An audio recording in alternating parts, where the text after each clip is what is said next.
Welcome to the Grief Dreams podcast. My name is Sean Ram alongside Dr. Joshua Black. And on this podcast, we have with us Liz Diaz, and she is the graphic and hand lettering artist behind Heart of Mercy Design, which she began after losing her mother, Mercy, 3 years ago. In this space, Liz is using her art to build community and provide comfort after loss. Her belief that love and grief exist together has fueled her passion to create beautiful art and is driven by the idea that we all have a responsibility to share our gifts with the world to allow them to take root and blossom into something beautiful, just as her mother's love took root in her. Liz has had the opportunity to collaborate with organizations such as Stand Up to Cancer, Stupid Cancer, and Susan G. Komen to help raise awareness in the grief and cancer communities throughout her art, and is currently producing content for her series, The ABCs of Grief, on Instagram, which is at Heart of Mercy Design, where each letter of the alphabet represents a word associated with grief. Liz, welcome to the podcast. Hey guys, thank you so much for having me. Yeah, I'm really excited to get a chance to talk to you because I stumbled upon you because you hashtagged, I believe, Grief Dreams for your segment in the ABCs under D for Dreams. And I was really impressed by not only the artwork, but the idea of talking about grief in such a way. And so is this so what gave you the idea to do the ABCs and also use Instagram as a way to talk about your own loss? Basically, I'm a graphic artist, so all of my background in my career, what I do work-wise, is in that space. And I've always used creativity, creating and writing as an outlet for me, just, when I'm dealing with something tough. And once I lost my mom, I went through a period where I couldn't create anything. And it was a weird time initially, and I literally couldn't pick up a pencil and do anything. And then after a little while, I started to be able to use those creative outlets again in a more healing, therapeutic way, I guess. It was cathartic. And from that point, it kind of just propelled into this whole idea that I was going to use art as a way, art and words paired together as a way to kind of heal myself and maybe find others along the way that might want to talk about the same things and are going through the same things. So to help others, and to provide, I guess, a safe space, because grief seems to be this super ugly, stigmatized word. No one wants to talk about it. I found myself in so many situations where, people are just asking me, hey, how you doing? And it's like, I'm fine, but really I'm not fine, And so I felt like it was becoming this thing that I'm always carrying around with me, and I don't ever talk about it, So I wanted to start talking about it, and I just found that the easiest way for me to talk about it was through my art.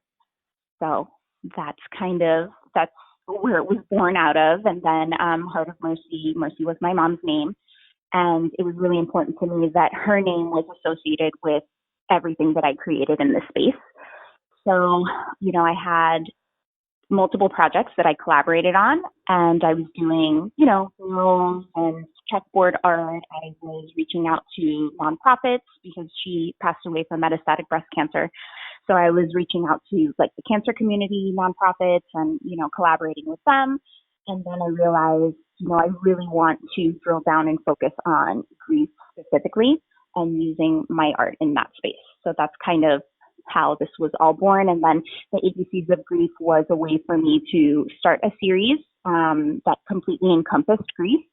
And I just thought, what better way to produce content that is consistent than to do, the ABCs. So each letter represents a word in grief. And, obviously my A is going to be different than someone else's. So I always end the posts asking, the interwebs, the people out there, what it is to them, because it's always different. And the feedback I get, it's always different. And when I look at what people are telling me their letter stands for, I really think about it. And I'm like, wow, it's interesting how individual it is. And it's different for everyone. So. Yeah, that's the uniqueness of what I'm sorry, I see. I ramble. No, it's great. It's the uniqueness of what I see is that you can be really creative in how you use those letters and how unique they are to certain people. And that's why I find reading your posts very interesting to me, in the sense of how does it relate to my loss and what my letter would be if I was posting this. And so it's like, oh, this is actually really amazing to be able to challenge yourself in a different way. Because even if you do talk about grief with other people, no one ever asks you, hey, what's your letter A for today? You know, like, Right. it's like, Yeah. how are you feeling today? And they usually say something. But this is like, no, Hmm. it's like you're becoming very specific, but you only get one letter. And now talk about that letter and how you're feeling, how you're Yeah. processing your loss. And I thought, wow, like what a great way to pull new things out of people. Oh, thank you so much. Yeah, it's been really interesting and really rewarding too, because, and I'm sure that you guys see this too with the podcast, you're able to communicate with other people that you do not know, from all walks of life, from all over the world type of thing. And, it's resonating. It's resonating with people. And I think that that's really special. So, and that was something that I wasn't sure about, but I thought, I'm just going to put it out there. Like, it's as much my story as it is everybody else's, because there is nothing special about my loss other than the fact that I feel it in such a profound way, because so many other people are dealing with loss, and loss is not just death. Loss is, loss and grief. It's loss of a marriage. It's a diagnosis, an illness, your life, things, challenges that are coming up in life. And so, all of that has that same theme of grief in there. So it's interesting. Yeah. Yeah, that was one of the things that we both found when we started doing the podcast is people did reach out, even through Instagram too. People reach out, and it's amazing to see the impact. Like people are reading it, which is amazing, or listening to the podcast, which you're like, oh my God. But then like they share and you're like, wow, like this is making it more meaningful than I thought it was going to be going in. That's the thing, right? And it makes you feel more motivated to do it, knowing that it is affecting other people and people are using it in their own way to Mm-hmm. further their own healing process. I think using the words, it gives people an ability to kind of expand the emotion more, because when a word gets in, like if a person's describing the emotions they're going through, they might obviously use the vocabulary that's available to them, and maybe it kind of they can use the same, get repetitive, use the same vocabulary. So sadness, they might, sadness represents one thing, anger represents another thing, but Mm-hmm. by putting in, Yeah. giving them new words to kind of help them understand their emotion, I think it might expand on the event itself, the kind of healing process. Like even like I'm just looking at your Instagram page right now, and I'm looking at G is for gentleness, and like that's a great. It even puts that word into their mind so that they can maybe associate that with their own personal grief. Obviously, I could have used grief for G. I mean, if that's what we're talking about. But I think for me, it's really important to take it kind of a few steps further and drill down on what it is. What is grief? Well, for me, grief is all of these things. As much as the letter A was for anger, it was also for anxiety. And most of what I feel is that anxiousness that I never felt a day before in my life until I lost my mom. And so that's, a part of my day to day that I struggle with and I have to deal with. B for somebody might be bad day, just bad, no matter what. But for me, it was beautifully broken, and that beautifully broken resonated with somebody on a really deep level. And these people are reaching out to me and they're talking to me about these things, and it's really beautiful. Yeah, So there's a lot of power in yeah, that, and also like yeah, it has the ability to change a person's mood. Just like word thoughts, thoughts. Thoughts are words and they're linked. So like, so definitely, putting, you can even change. Putting in a thought like uh beautifully broken. To talk about how maybe a person doesn't feel great right now. Maybe they're feeling down, and I think that's a right. beautiful gift that you've given them. Oh, thank you. Yeah, it's really special, and also, part of this, grief is a very heavy topic, and my Instagram feed has quickly become, and it's been intentional, but it has quickly become just, grief, providing community, comfort after loss. And that's what I want. That is my intention. That I realize, and it's not lost on me, that this is a very heavy topic, and it can be, very dark and just consuming, So I wanted to make sure that the space was a good balance of bringing hope and positivity, as well as, I get it. I'm dealing with the same things. We're all dealing with these things on one level or another. Does depend on the day. Triggers are very real, but yeah. So I wanted it to be a positive space too. So Yeah, and the truth. Speaking of the truth is important. These words do justice to that. Like alone. I was just thinking about the word alone. Like people in a lot of different capacities of grief, a lot of different areas of grief can feel alone. And that's the and I bet people looking at that letter for that day are like, oh, other people are like that too, and then maybe you feel a little bit less lonely. That is so good. Yeah. And it's interesting because it also depends on where you're at. So for me, it's been 3.5 years since I lost my mom. So I'm not in those initial really foggy states of grief at this point. But it still consumes me. It's still something that it's, it's mine to carry, and I'm carrying it. But I have to recognize that in those first initial moments, I did feel alone. Now that word alone has turned into anxiety. But in the beginning, I felt very alone, and I was surrounded by people that loved me. I have an amazing husband, kids, my siblings, my dad. I'm surrounded by people that love me and that I adore. But, in those moments, you feel alone. And so, yeah, I like that. It's like a, what happened to you. It was a snapshot of time in your grief. But now maybe when you look at the word alone, it brings actually gratitude along with it. Gratitude that you're not alone anymore. And reminds you of the work that you've done and maybe the tough times to kind of appreciate what's around you now. Yes, exactly, 100%. And so you see that gratitude could have been G too. It could have been the G, but it's like I have to, isolate it down to one word. So that's what I'm working with. But it does depend on the day and where you're at, for sure. Yeah, it's so amazing. Did you do any other series before that? No. So this is my first series. So something that I was grappling with because as I said, it was intentional, that this series is what it is now, which is centered around grief and focusing on grief. So I figured, okay, I can go one of two ways. I can either because all of the art that's up there, it's all drawn by hand. So I'm not using fonts or anything like that. And so what I was grappling with was trying to figure out, am I just going to, hand letter a quote, a quote that resonates, and quotes truly resonate with me for sure. Or am I going to create a series and then move on from there and see where that takes me? And so I landed on the series, which is this one. This is my first one. And so I landed on this series because I felt like it would challenge me both in the grief space, and it would also challenge me artistically to be able to put together this entire series from A to Z.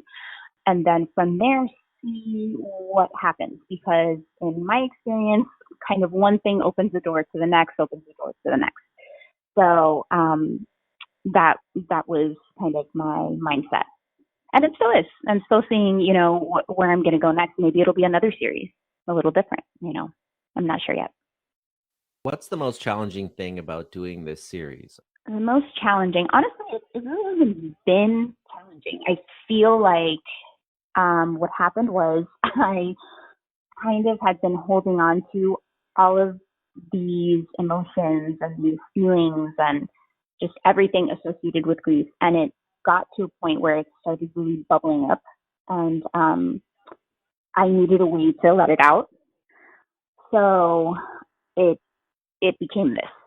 So it's not a struggle for me. I can talk about my mom for an eternity. I can talk about grief forever and ever. Like, it's my favorite thing to do is talk about my mom when people want to know about her because she was so amazing. So this series really hasn't been a challenge, but I am looking at, because I wrote out the alphabet, and this was kind of how it was born. I just said, I'm going to write out the alphabet and see if I can connect a word with each letter of the alphabet that would resonate. This was before I, figured out that I was going to do this for sure, for a fact. And so I wrote out the alphabet and I just started writing out words, and each word matched up to a letter.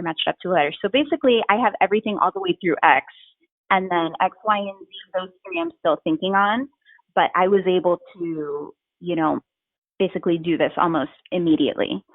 But it is, obviously it's time consuming because with each letter, I want it to be cohesive, but I also want each thing to be kind of different.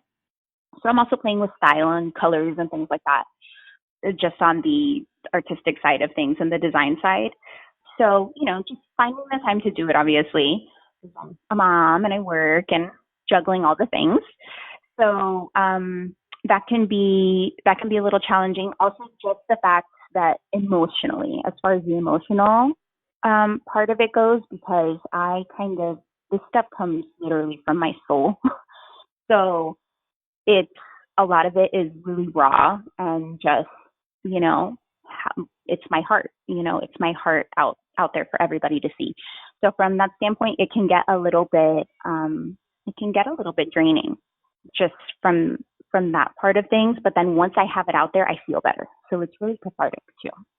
Yeah, because it's not like you're just doing the letter. After in the comment thing, you're actually writing a lot about why that letter means something to you, or why that word means something to you. And you really go through and you're very vulnerable in your honesty on sharing it. And I think that's probably one of the things I love the most, is because it has that little extra that I'm learning more about your loss through that word than I would have just by seeing the word.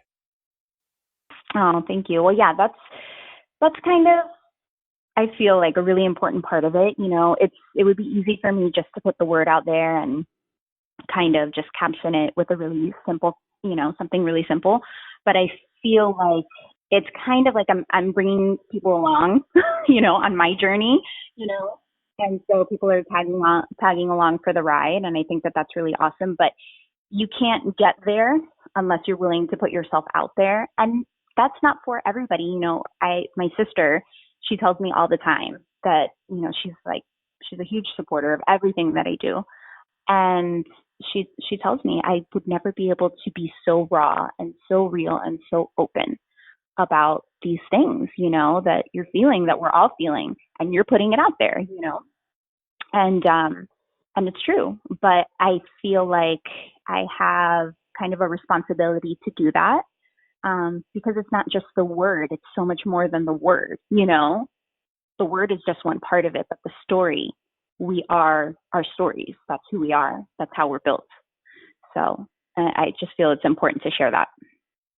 Yeah, I think it's great that you do that. And I think to have people look at your page and follow you, I think, they kind of, and to be eventually, obviously, as it's becoming popular, it's important to be authentic. Your audience will pick up on that, and I think you're gonna reach them and touch them a little bit more with that.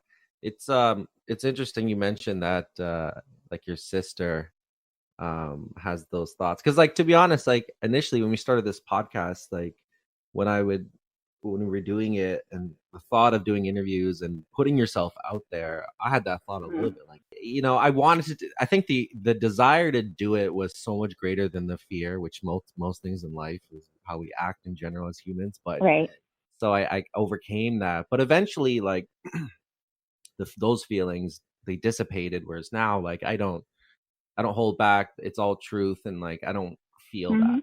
I don't feel that anymore. So I think you're probably at that level now, but maybe when you started, you're a little anxious or hesitant to see how it would be received, and how people would react. But you seem to be very comfortable now doing it. Oh, thank you. Yeah. Well, writing has always been an outlet for me, even before I was, doing things in the creative design space. like my whole life. I was always the kid that journaled and wrote, and my mom always said that I would write a book. And it's funny because I think about it and I'm like, man, she always used to tell me that I was going to write a book one day, and she wanted to have her own chapter. And now I look at it and I think I could write a whole book on this woman. Like, Yeah, the forget whole your book's own on you. chapter. Like, The whole you could book's be on your you, own mom. book. Yeah. So But it's this is a a great one. But beginning to a book, because it's like you're doing the research, you're kind of, putting in yeah, little thoughts here and there, and who knows, you continue with this and you can eventually hopefully expand on that and turn it into something. Like I could see it like a word a day type of situation.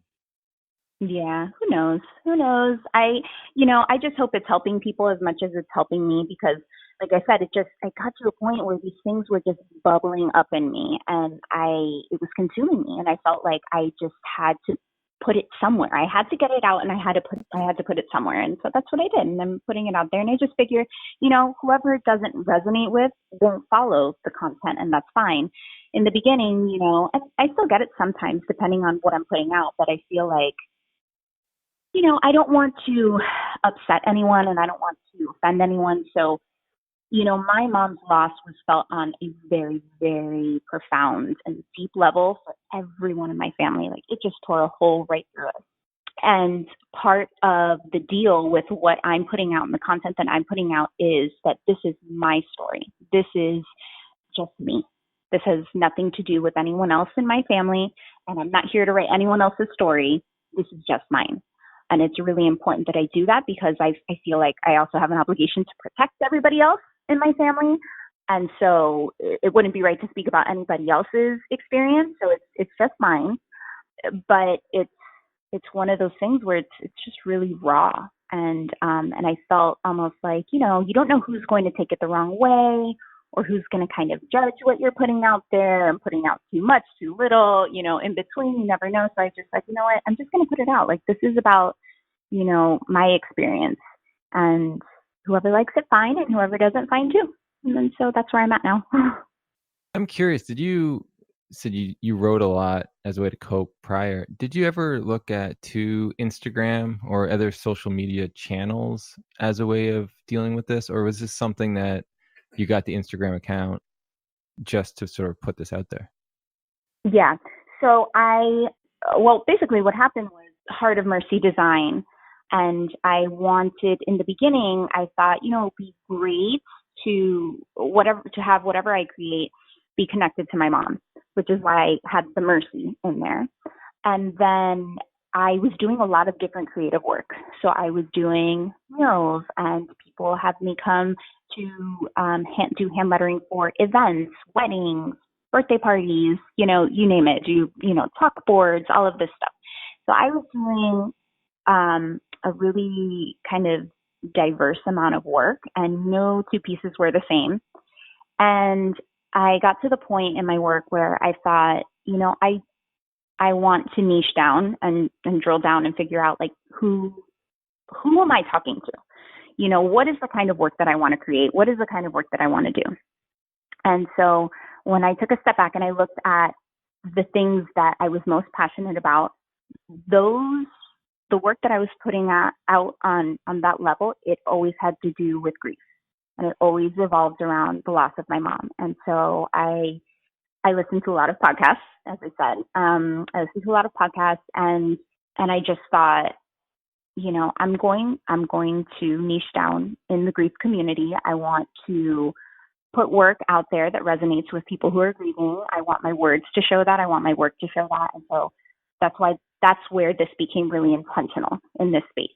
So I wasn't necessarily kind of tuned into other Instagram feeds until recently that are in this space. I just kind of decided that this was what I wanted to do. The only real content I was consuming in the space was through podcasts. So now I'm at the point now where I am kind of more tuned into what other people are doing in the Instagram community for grief, just because I kind of share that interest now. But prior to this, it was just podcasts. Oh, that's wild. That's so wild. It's like you didn't use it for that, but now people are using it for that. And so, yeah, that's wild. That's pretty cool to hear. The one thing when we keep talking about the loss of your mother, I'm really curious about who she was because I know a little bit about your loss and how much she meant to you. But like, who was she, when she was alive, and how did that relationship become what it was today? Yeah. So my mom was like amazing. She was literally, I remember when she passed away, I was just like, oh, it all makes sense now. She was an angel, and she was just like an angel walking around on earth, and that's what happened, and God needed her back. So she was, and I always hate to say it because it makes me cringe, but it's the truth and it's part of the story. She was not my biological mother.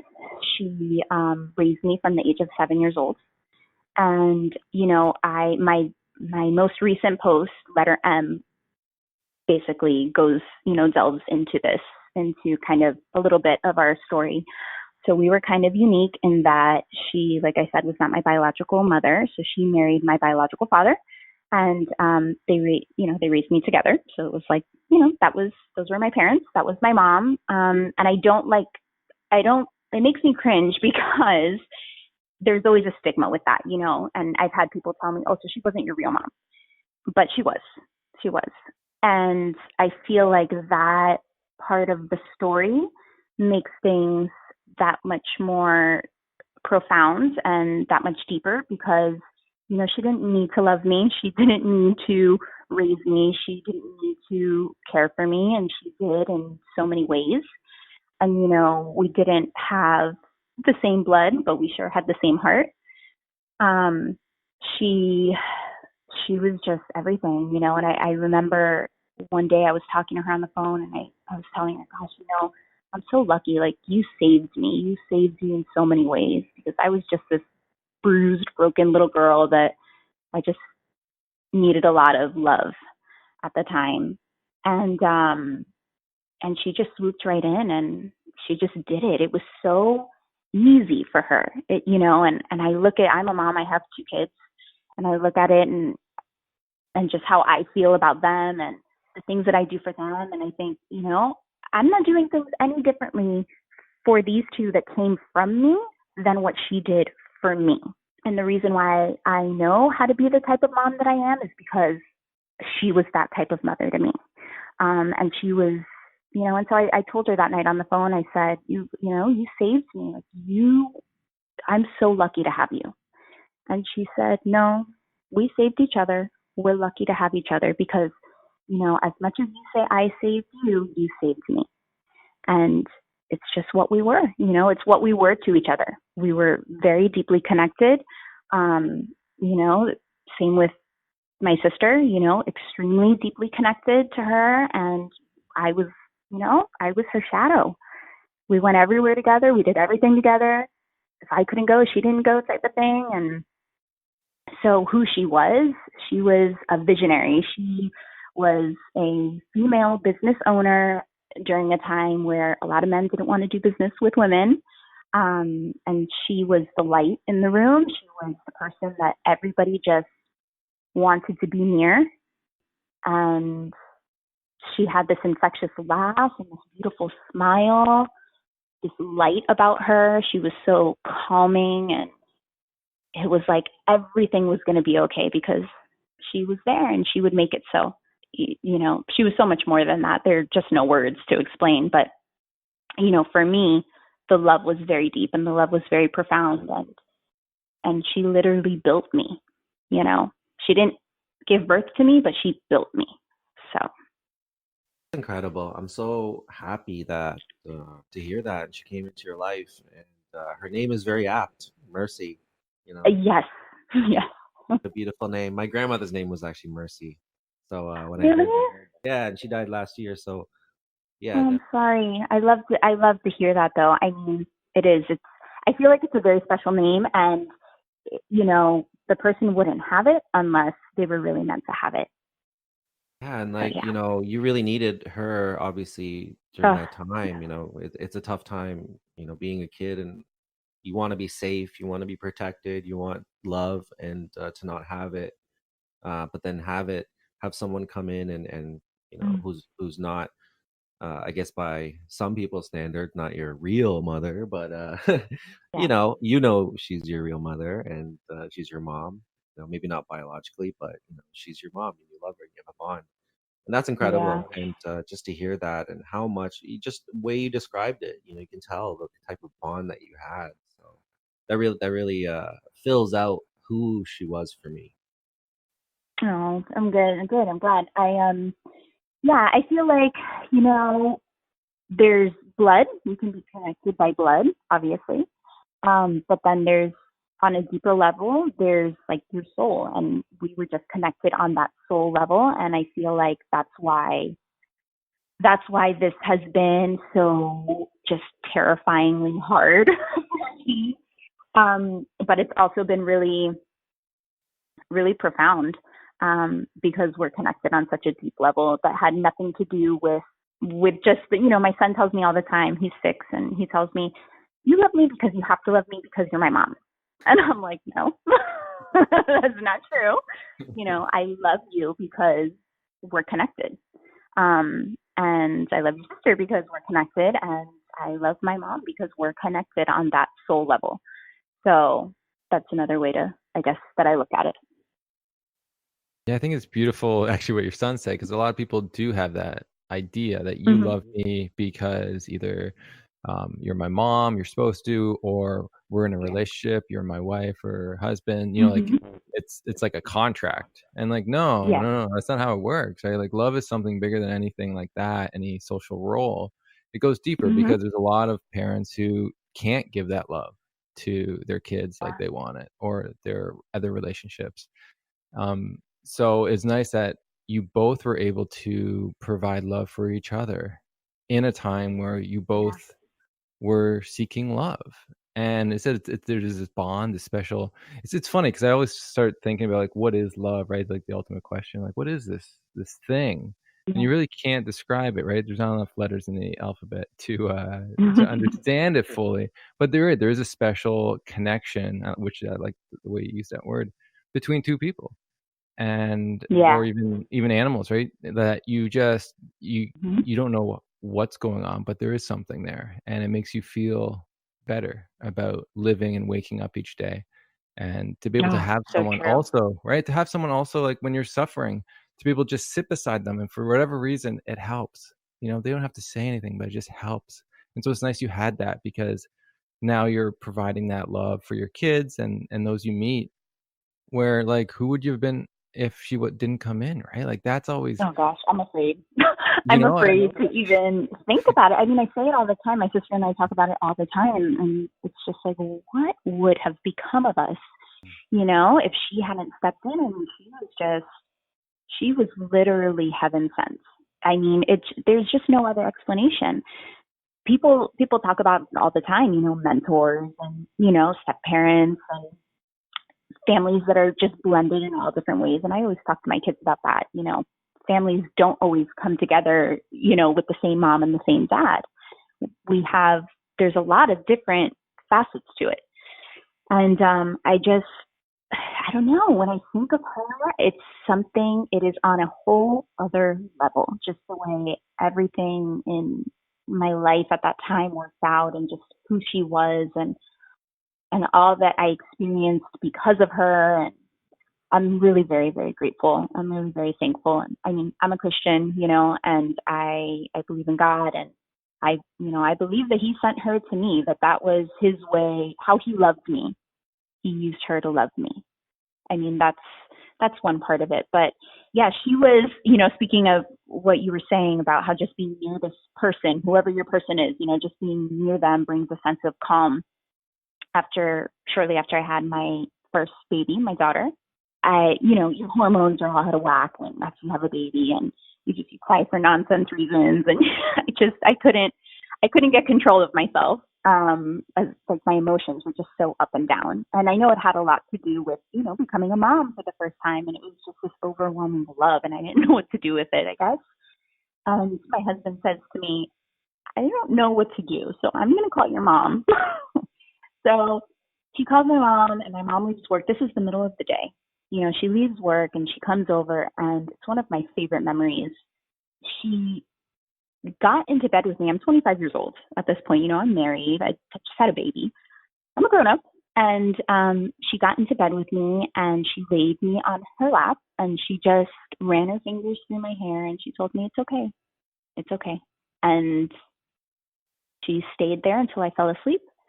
And when I woke up, she was gone. You know, she had kind of like tucked me into bed and went back to work and did her thing. And that's just who she was.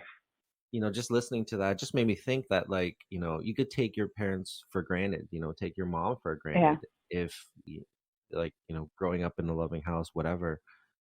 So it makes me really appreciate that, listen, hearing you talk about that. And, you know, my thoughts and you know, I just want to say that, you know, we're thinking about those people who don't have their mothers and don't have their parents Mm-hmm. anymore, Yeah. and now and miss those moments of like their parents being there for them.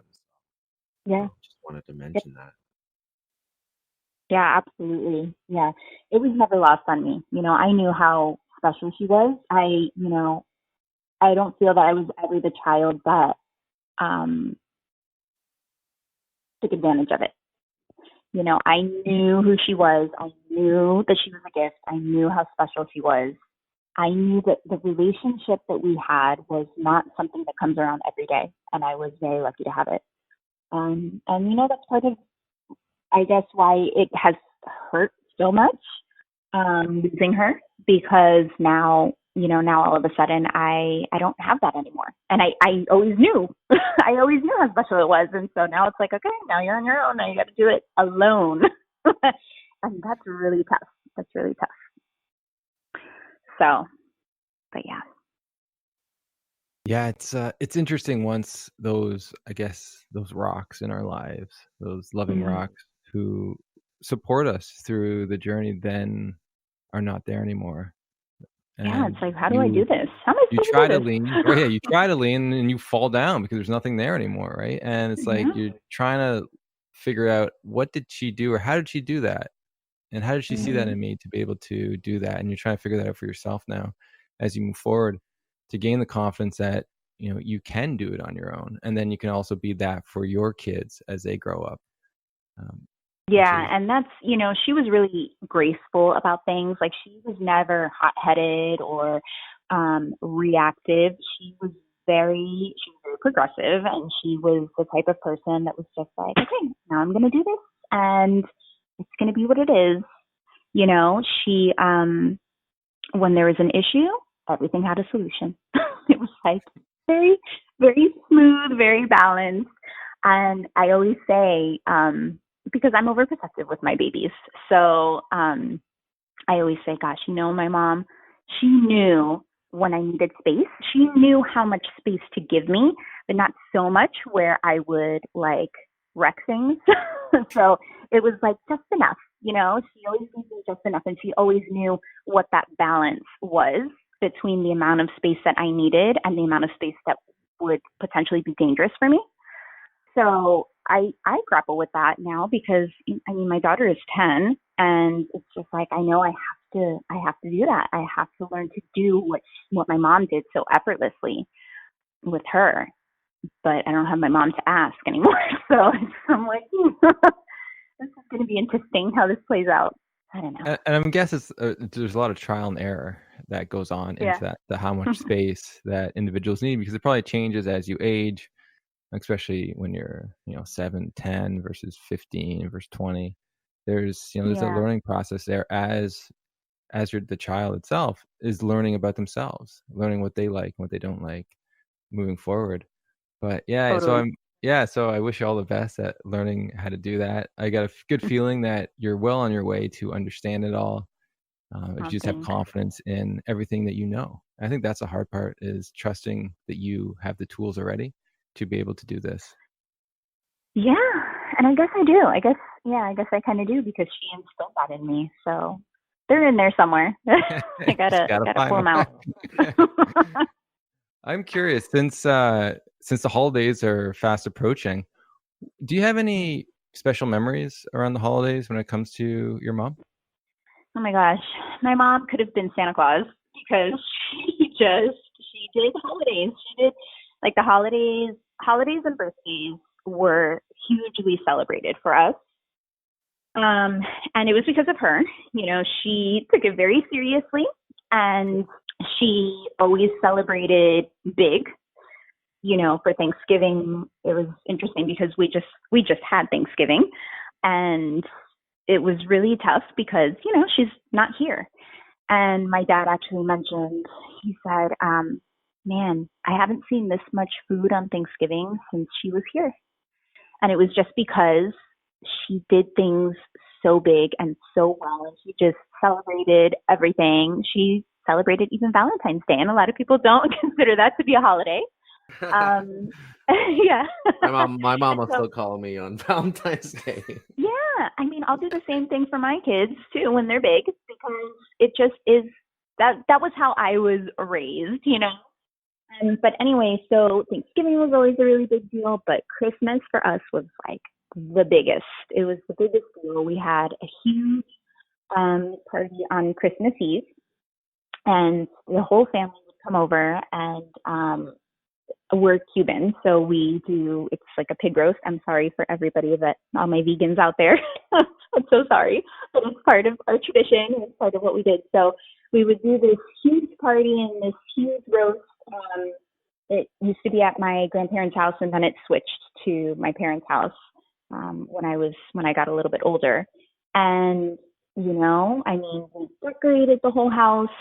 She would put up this huge tree, and we would decorate the tree, presents, and just the whole 9 yards. Not that it was about presents, but it was just that. Like for me, that was my favorite day of the whole year. It was better than birthdays. It was better than Christmas Day. It was the best day because it was the day that all of our family came together under one roof, and we were just together and happy and dancing. And that was, I think, one of her favorite days too, because she always looked radiant on Christmas Eve.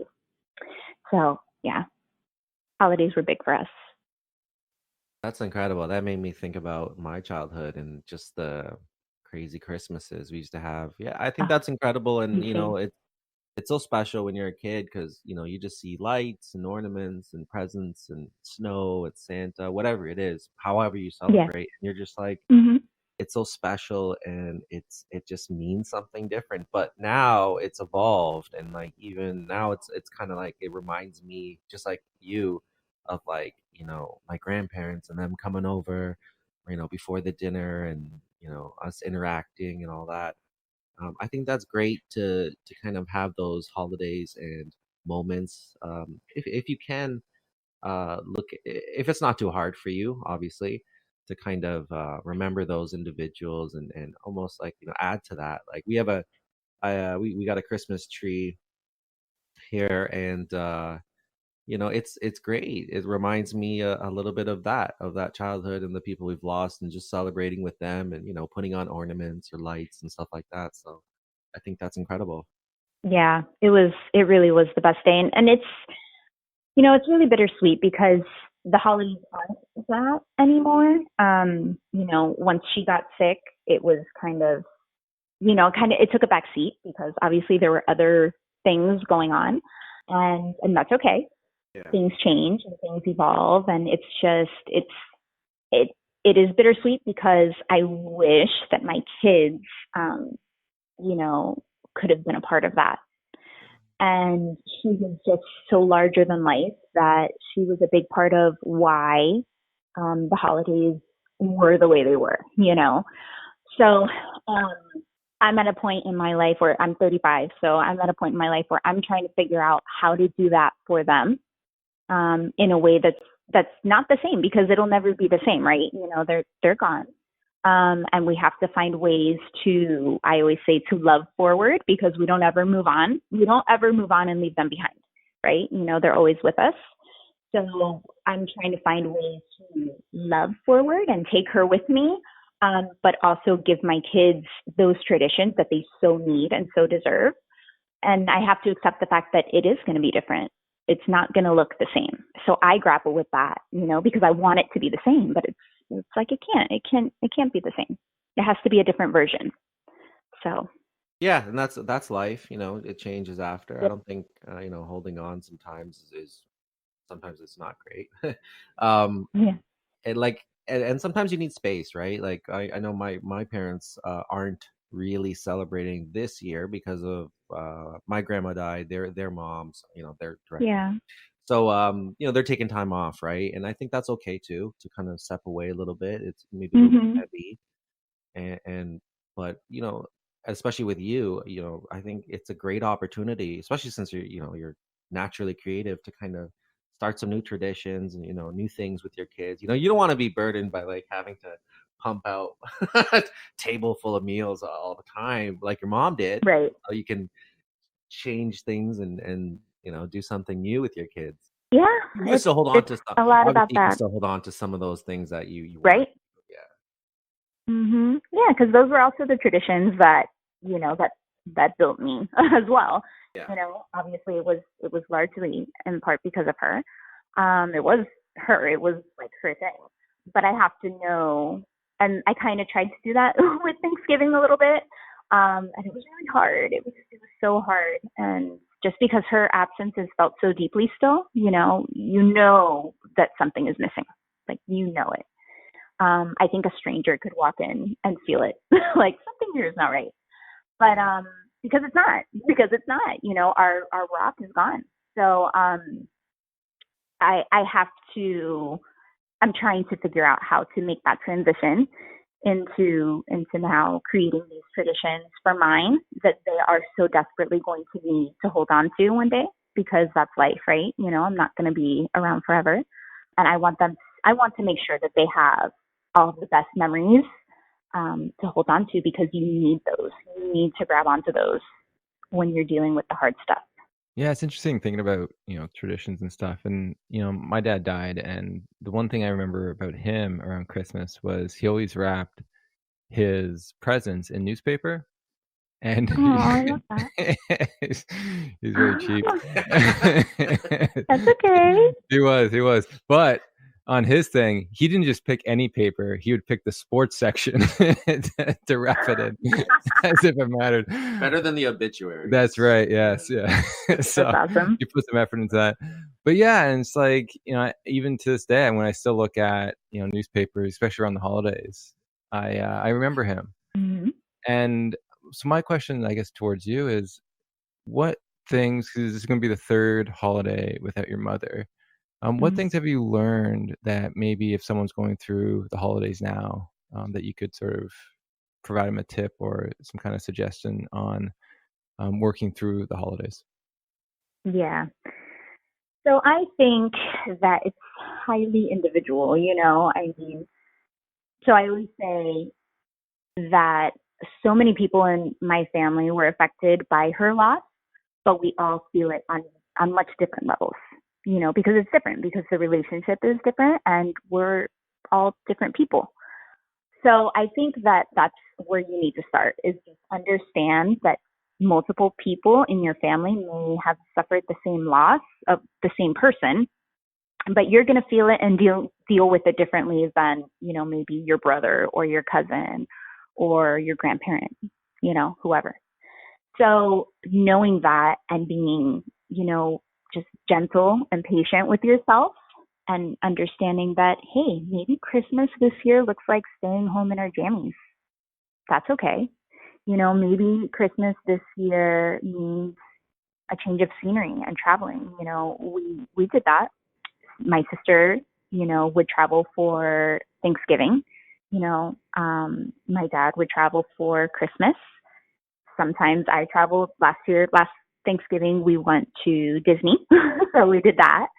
So we're trying to find our place. So I think that that's important. And sometimes it's space, like you said, right? Getting away from the things that you've done every year and those traditions that you rely on, because they can be painful in, those initial years of grief. And I still consider, I'm not in the initial moments of grief, but we're still in the first 5, right? Or I'm only on year 3. So I think, the first 5 years is tough. It's a tough one. And I don't know, because I haven't gotten past that yet, or to that point.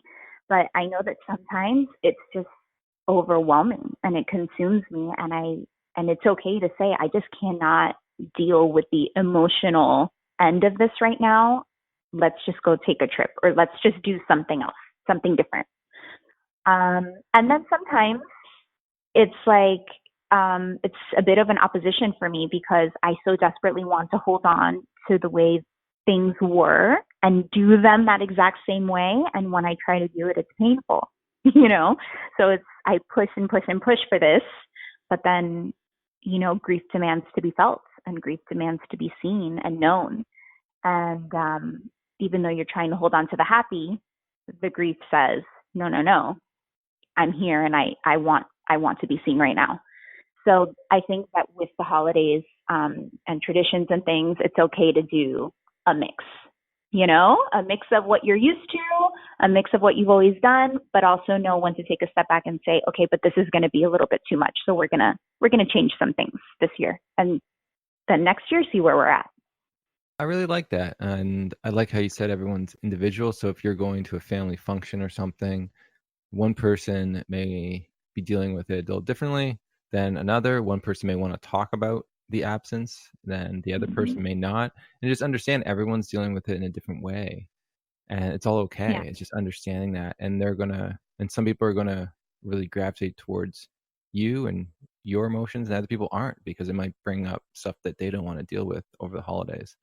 So it's a very interesting time of year when it comes to being with family and seeing how things are different as you move forward. Because I noticed when my grandfather died, he was always a big part of this tradition of like Christmas and bring the families together. And then over time, I could feel that his memory wasn't being talked about as often as it was in the beginning. So the first year it was, second year not so much, third year not really, fourth year I didn't hear anything. And it brought like some sadness to me, because Yeah. I felt like his memory was dying, even though I know everyone knows and like thinks about him in his own time. He just wasn't being brought up anymore. And that affected me personally. I even had a dream about it, where I basically I saw him and my aunt was there, and my aunt says, "Oh, grandpa's mad at us because we bought basically these presents for the kids." And I told her, "Well, dying is a lonely thing." And then I went over to my grandpa. When I woke up, I knew exactly what it was about. It was about, like his memory, like seeing that is a lonely thing for me to notice how those thoughts and even those traditions have been changing over time. And you're just like, oh, like I wish in my own heart every year we would talk about those that are missing around the dinner table, but we just don't. And I also have to sit with that some people just don't want to talk about it because it still is too raw, and they don't want to go there, especially over the holidays. So that was just like a little dream I had, and some memories going forward. Yeah, no, I have to tell you, that's like my worst fear at this point. My worst nightmare was losing her, and we did that. So my worst fear is that she would ever be forgotten. My worst fear is that we'll just stop talking about her one day. And that's part of why I do what I do, is because I just refuse. I just refuse. That's not an option. I don't want her to be forgotten. I don't want her to be erased. She won't want that either, and so yeah, that's a huge fear of mine, that people would ever just stop talking about her. Just saying her name helps. When I hear people just say her name out loud, it's just like, because there's just a normalcy in that, when people just say the name Mercy, like, and there's no grief attached to it, and there's no death attached to it, and there's no sadness or illness or anything. It's just a normal part of their day, and they just say the name. That makes me really happy, because it brings me back to moments when her name was just her name, and she was just here, and she existed. And I don't know, it's interesting how just hearing their name helps. I think it's a great tip for anyone who has a friend or someone that has passed, to just say their name and ask some of these questions about the holidays on what it brings Yep. up. Because I know I don't have many friends that do that. As much as we talk about loss a lot, but people just, I think they just don't know, or they forget. But it is a very difficult time, and it's been over Yeah. 11 years for my dad, and it's like, but there's these things that you do want to just talk about, or see his picture on the mantle or just something, right? Like to sort of memorialize them around a time of year where you notice their absence the most. And for me, like over the holidays when I saw my, these people, my grandfather and father, probably the most, especially in a joyous state, where a lot of times you may see them in different states, but around the holidays usually pretty fun.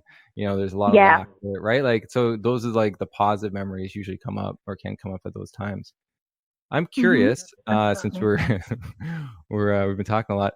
What was, so you made the post on D for Dreams on your Yeah. Instagram. What was the dream that you had that you were thinking about when you posted that? Okay.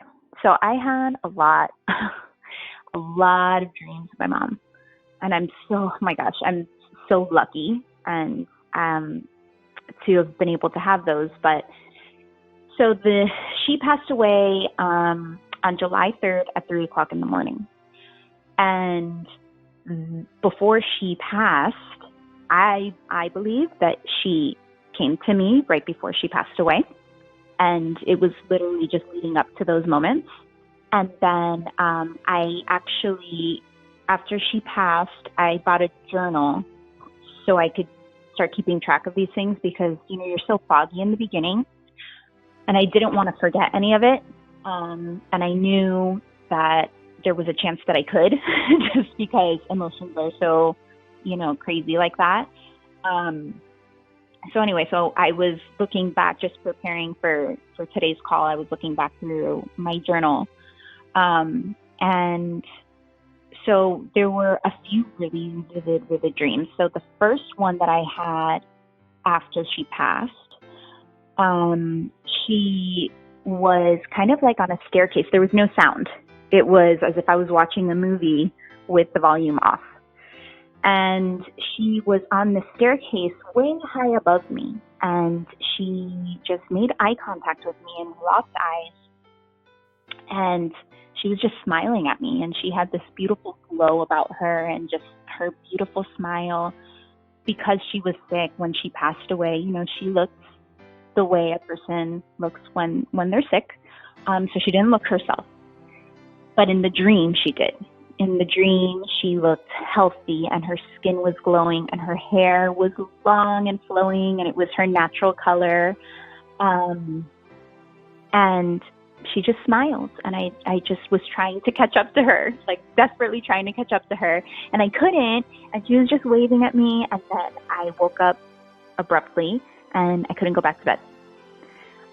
So that was the first one. And that happened, she passed on July 3rd, and that happened on July 26th. I had that dream, so just like a few weeks later. But then following that, there was a dream that was the one that I was talking about in my post, and it was extremely vivid, and it was where I could actually have contact with her in the dream, and that was really comforting and really healing for me in a way, and it just made me feel like, okay, she's obviously somewhere else. She's obviously not here. Clearly she passed away. She's not with me anymore, but she is with me on some level, in some realm. We are making contact here because this was just, I've had dreams that are very vivid my entire life, but never like this. So I just really felt that this was something else. This was on a completely different level. This was on that soul connection level that we have and was really special. And so in this dream, we were together and we were in my parents' house, which is the house that I grew up in. And we were there and she was just looking so beautiful and we hugged each other and it was this amazing hug that we hugged so hard that we fell down to the ground. It like knocked us off our feet. And we were cracking up and crying at the same time. And she told me that she loved me very much. She told me that I was going to be okay and that I had to keep going. She told me I was doing the right thing. She told me that she was sorry that she had to go, but this was exactly the way things were meant to happen, whether we liked it or not. And she didn't want to leave me. She didn't want to leave any of us, but she had to go. And it was just part of our story. And, I cried and I begged her not to go. And she told me, I don't want to go. I don't want to leave you, but I'm always with you. I'm always with you. And I woke up and it was happy and sad at the same time, because what happens is when I have these dreams, they're so vivid that when I wake up for a moment, I feel like it never happened. I feel like she's not gone. I feel like life almost snaps back for a second.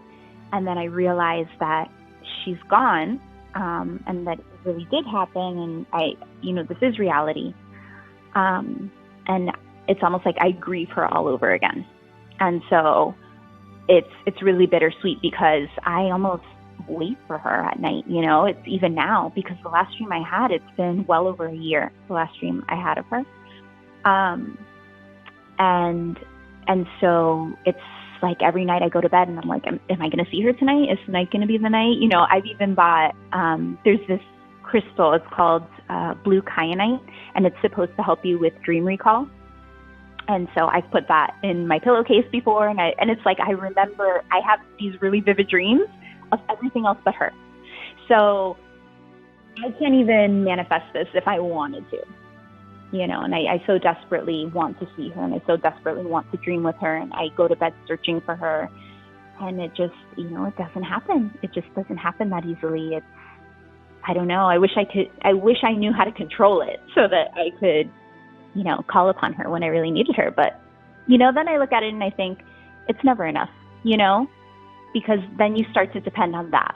And that was what was happening. I was having these dreams of her, and I was beginning to see that my dependency and that switch of our relationship from the physical to the spiritual realm was changing. And when I wouldn't dream of her, it would just devastate me. So, but it's been about a good year since I've dreamt of her. Wow. So interesting. Yeah. The whole gamut of all the different kinds of issues, right? The reliance on the dreams, right? Like even like that in itself, it's its own grieving process when they don't come as frequent, or when you want them to come, they don't come, or waking up and realizing that it was a dream and you can't, like, she's not here at the moment. You can't just go and see her again, But like, it's amazing you had such beautiful dreams, especially those two. They really were. Like, was there a feeling of love? Because I know she was talking about love, but did you feel love within? Oh my gosh! I mean, just this. It was another level. It was, and in all of them, in all of the dreams, even the one where we were not speaking, that first dream that I had of her, it was almost like testing the waters, I guess. I don't know. It was weird, because none of the other ones were like that. All of my other dreams, I'm able to converse with her and talk with her and feel, I can smell her smell. I can feel, the love. I can talk to her. I can feel her. But in that first initial dream that I had, it was like the tester. And that one, there was I could feel the love and I could feel the energy, but I couldn't talk to her, and I couldn't smell her, and I couldn't feel her. I couldn't come in contact that way. But the other ones, usually we're talking and we're hugging and we're laughing, all of our favorite things. So that's really nice. I'm guessing those are the moments that you probably miss the most, right? And then to be a loving rock for someone, you need them to laugh. You need them, like, you need all that stuff, right? So it's like really giving you that extra sort of jolt that that we miss so much, and to help us through these hard times that we go through without them. And I feel like some of these ones can really help people through that process. And I like how, especially what she said, was very grief related to you. Yeah. And wasn't just like, hi, how are you? It's like, no, it had a specific purpose in the sense of what was being said. Yeah, and I have my journal in front of me now. So I was reading about that dream, and I wrote in there. When I wrote in there, I thanked her.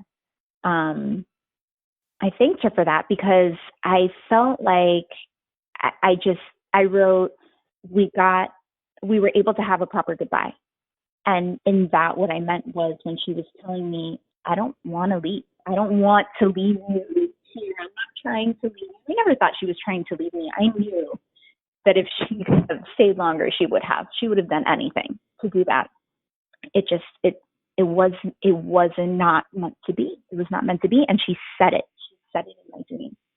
She said, if I could stay, I would, but I'm always with you. And I've had a lot of things that just have happened since her loss, where I know she is. I know she's with me.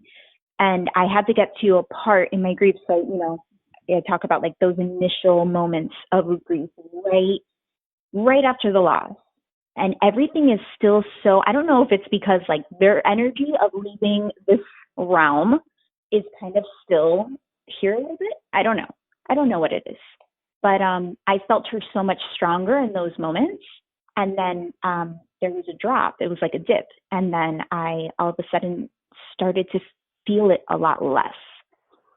And so that at that point in my grief, it was like I was devastated all over again because I needed that.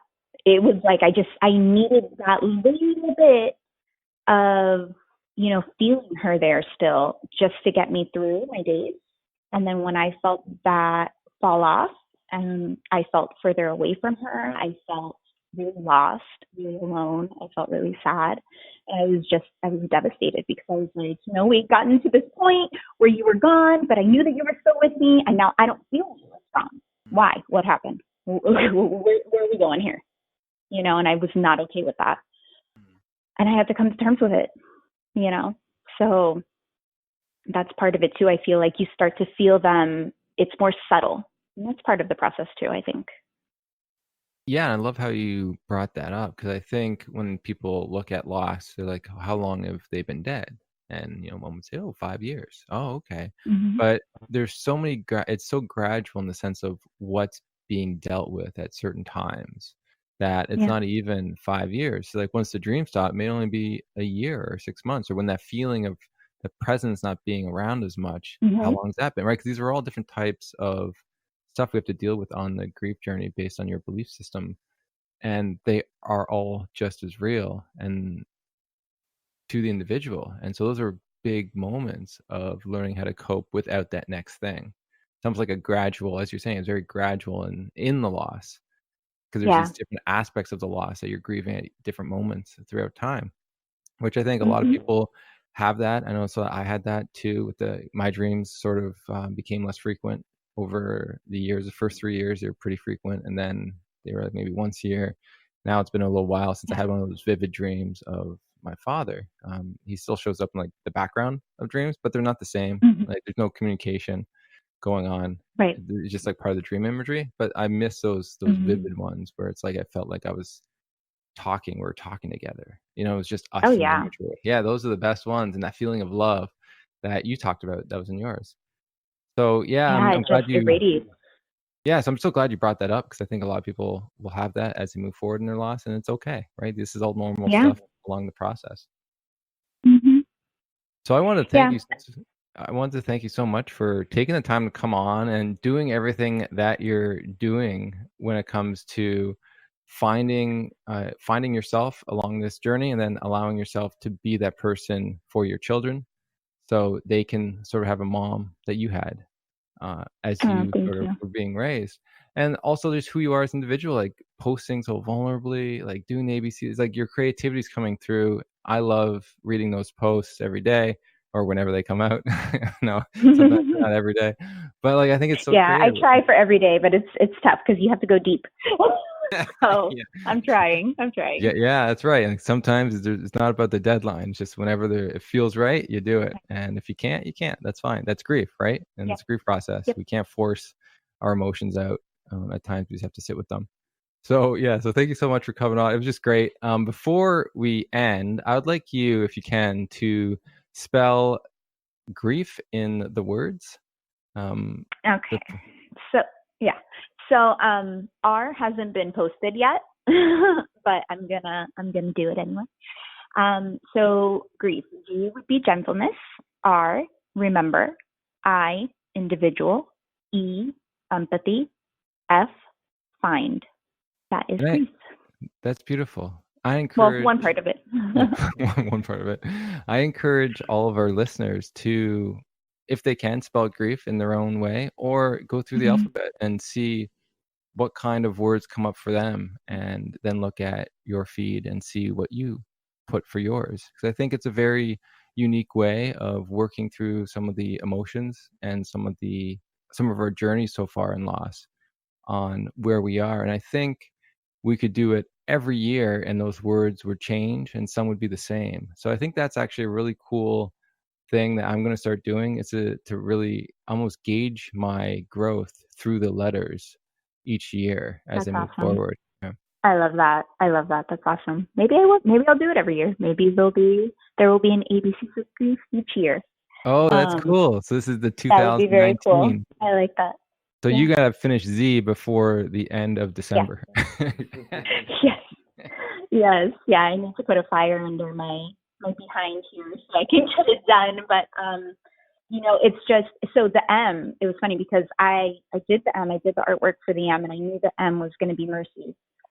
And I had to sit with it for a little bit, just because it was her name. I knew that the verbiage that went along with it and the content part of it, I knew that was going to be an emotional one, and it really was so emotional. So I had to sit with that one for a little while before posting it, and that's sometimes how it is. But yeah, I got to get the Z, and X, Y, Z I think are going to be tough for me.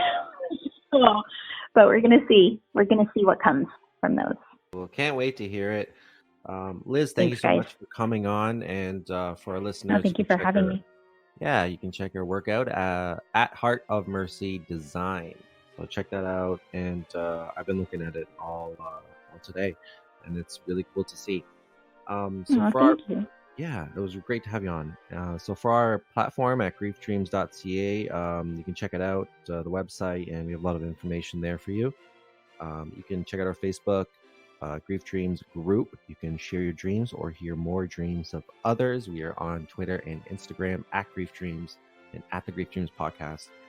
And as always, wait, Sean, we can't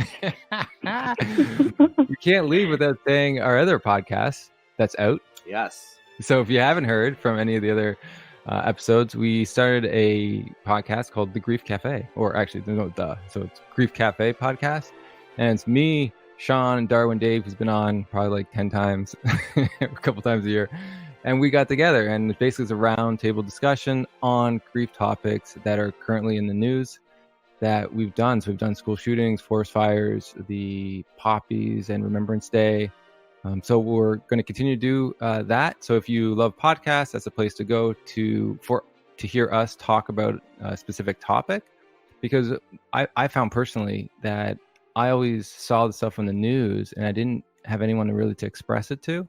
And this gave us a way to talk about the topic, like with each other, to get it out almost. And I know I was talking with Sean that it helps us to process the news and some of the issues that people deal with when it comes to grief and loss that we normally don't have an outlet for. So check that out if you can. We're going to try to post every twice a month. That's what we're hoping to. But at the end of the day, we'll notify you through Instagram and stuff when these do come out.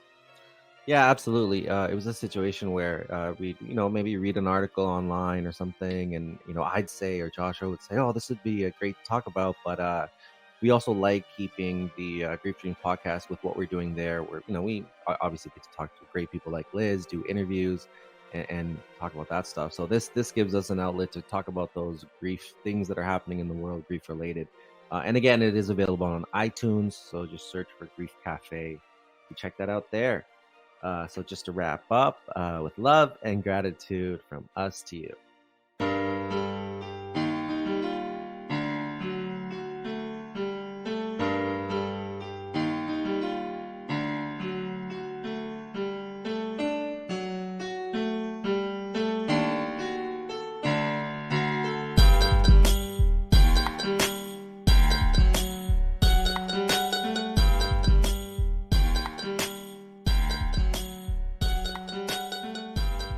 I have enjoyed this conversation.